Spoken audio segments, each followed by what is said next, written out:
Hi everybody, welcome to the Building Your Resume theory topic. We are going to learn today just some general rules on either starting your resume, possibly improving your resume for those of you that already have one. And obviously we have a range of experience with resumes in our class.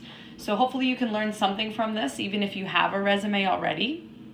And at the end, you don't have to submit a resume to me. If you want to submit it to me and get feedback, you are more than welcome. I'm happy to give you feedback, but it isn't mandatory. This is information for you. Some of you might want to apply for jobs over the summer, and therefore you can use this information to do that. We are going to be looking at this in a lot more depth in level 2 leadership, where you will have to submit a resume to me, and I will definitely be giving you feedback then as well. So why do people write resumes? Basically, it's to communicate your experience, skills, and education related to a specific position for an employer. There is no one right way to create a resume, and that's really important, and hopefully you learned that from the TED Talk that you watched last week. Every one of you is unique. Your resumes should all be unique, and they shouldn't sound or look exactly the same. I will go through some tips, though, to help you make it look pleasing to the eye. Some employers will just glance at a resume and say yes or no. So it is really important that it looks good. The first thing is to assess your skills. And hopefully you took that away from that TED Talk last week too. What are the skills that you have to offer? If you don't sell yourself, nobody else will. That is the goal of your resume, to sell yourself or to show yourself to an employer. So skills assessment, generic skills are transferable from one to the other, meaning communication skills, time management skills, working with other people. All of those things can be great in any sort of situation. Technical skills are something that's a little more specific to a particular job. Let's say you speak a language that could be very useful in this particular job. That is definitely something you would want to put on your resume, depending on the job that you're doing. Maybe you are really good with social media. That's a very technical skill. So that would be something that you could also highlight in your resume. Okay, can you really tap dance? No. It's off the resume. Archery? No. Horseback riding? Would fall off a lot. You can drink a gallon of milk in 10 seconds. That I can do. Come on, you can drink a gallon of milk in 10 seconds? All right, watch me. Okay, you time me. Ready? Ready, go.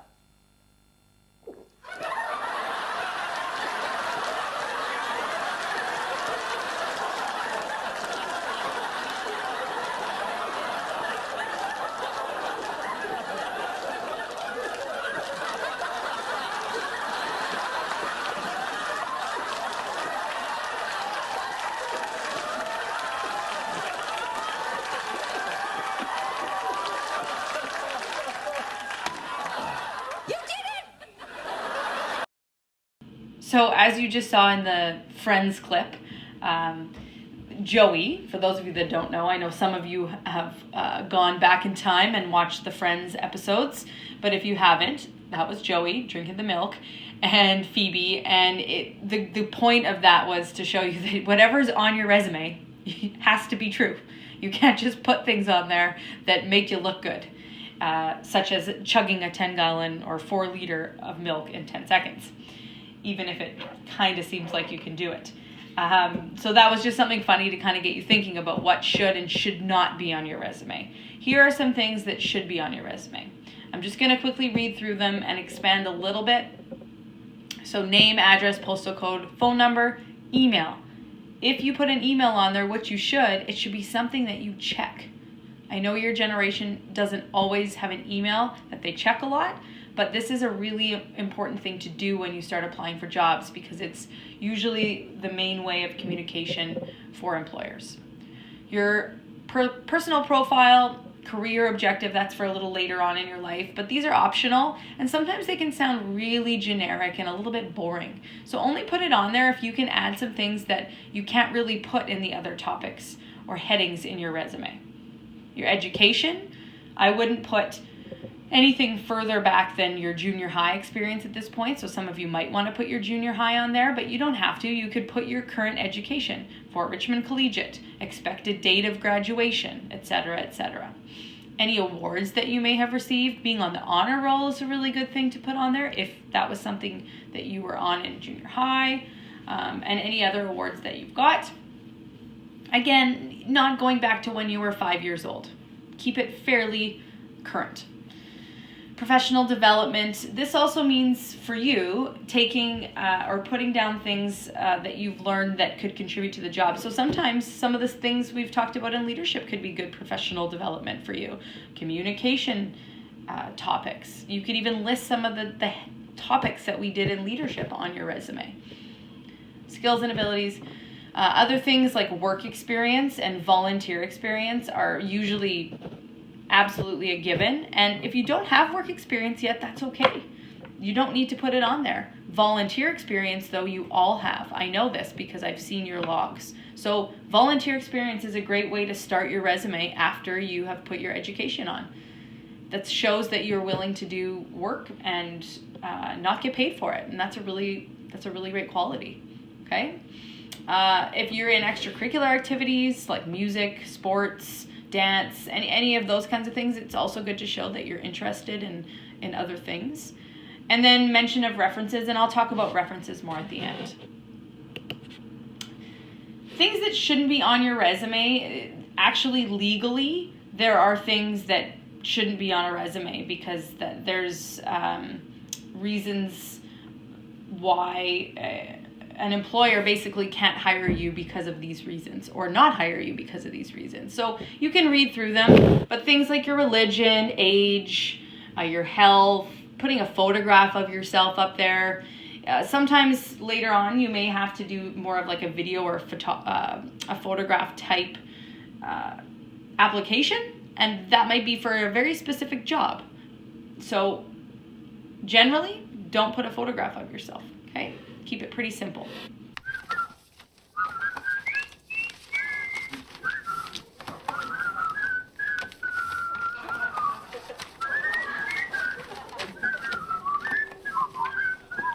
Rach, we're running low on resumes over here.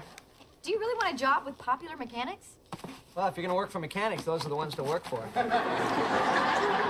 Hey, look, you guys, I'm going for anything here, okay? I cannot be a waitress anymore. I mean it. I'm sick of the lousy tips, sick of being called excuse me. Rach, did you proofread these? Yeah, why? Nothing. I'm sure they'll be impressed with your excellent computer skills. Oh, my God! Oh, do you think it's on all of them? Oh, no, I'm sure the Xerox machine caught a few. So you just watched the other Friends clip, something a little bit, again, funny to kind of spice up the dry resume presentation here. But you saw that Rachel did not really proofread her resume because she had a spelling error. And for those of you that don't know what a Xerox machine is, that's a photocopier. So she photocopied all these resumes, and then she had a spelling error on her resume. That is an absolute no-no. You really want to make sure that you proofread it, somebody else proofreads it, and it's good to go before you send it out to anybody. Because we all make mistakes, but it's really important to show when you're applying for something that you have checked things over and you've corrected your mistakes. So proofreads on there. Keep your resume to 1 to 2 pages. At this point, you don't need it any longer. And to be honest, for later on in your life, not much longer either. It's a summary of what you do. Use white paper, nice and clean. There's something about having equal margins on every side, some white space, which is going to be on the next slide here. Enough white space so that it's visually pleasing. You don't want to load it with all this information so that things don't stand out. You want things to stand out when somebody just glances at it. And I'll show you some really good examples of what that looks like in a minute. Have somebody give you some feedback. I'm happy to give you feedback. Have a parent, an aunt, an uncle, somebody read and spot errors that you might have missed and give you some tips. Remember, the layout can be different from the norm. Use what's best for you. Here's the next thing, is something I correct the most on resumes, is the resume setup, meaning when you are describing the skills that you have and the experiences that you have, make sure to keep the same verb tense. I'm going to send out in a separate document a list of action verbs to use when describing your skills, your experiences. These verb tenses need to all be in the same tense. So usually we do it in past tense. So organized, communicated, all of those things that you're going to describe should be in the past tense. I'm always going through and correcting that on people's resumes. They may say organized Halloween Spirit Week here, and then in another bullet, they might say responsible for organizing, or something like this. You understand what I mean. Very important to keep the same verb tense. Same with the bolding, underlining, all that kind of stuff should be consistent.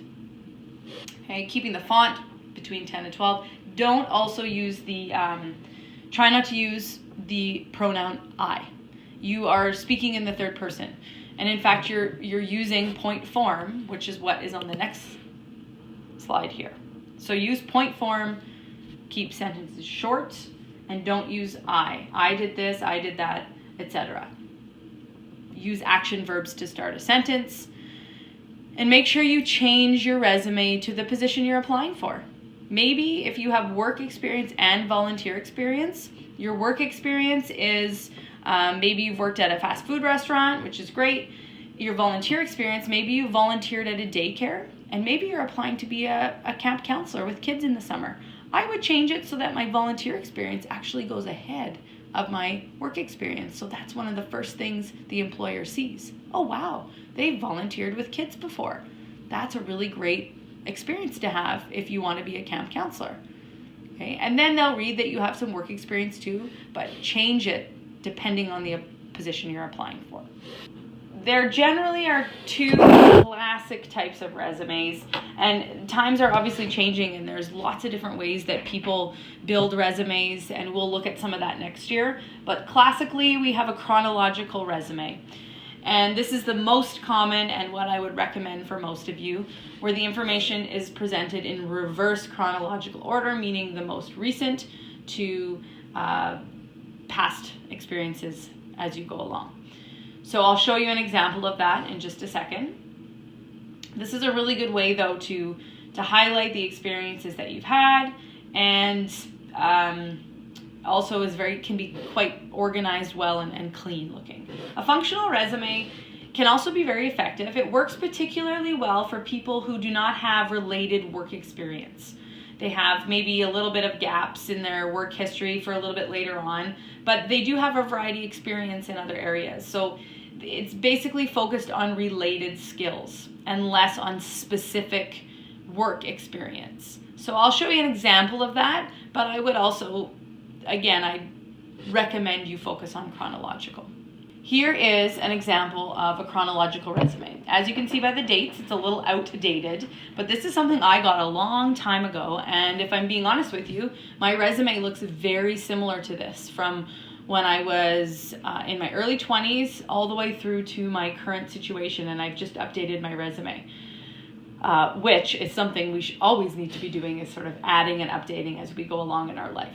So this is kind of what mine looks like. So that's why I'm a little biased towards it. But again, there's no right or completely wrong way to do things. You make it what fits for you. You do that. Here's what I like about this resume. If you just look at it, it is clean. It is obvious, the titles and the headings. It's easy for me to just look and see what experience Pat Wilson has had. And it then I can easily see, okay, this person under employment experience was a sales associate, which they provided customer service, assisted in the training of new staff. So there you can see the action verbs clearly simple sentences, and it looks really good. You notice the dates are on the side, the information's in the middle, and that's consistent throughout.